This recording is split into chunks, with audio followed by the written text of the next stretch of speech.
மலர்களும் பட்டாம்பூச்சிகளும் நிறைந்த ஒரு அழகான தோட்டத்தில் பாப்பா குட்டி மகிழ்ச்சியாக ஓடிக்கொண்டிருந்தாள்.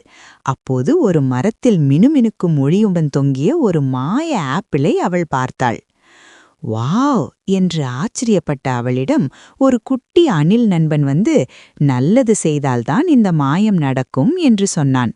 அதே சமயம் தரையில் விழுந்து காயமடைந்திருந்த ஒரு குட்டி பறவையை பார்த்த பாப்பா குட்டி அன்புடன் அதை தூக்கி பாதுகாப்பாக வைத்தாள்.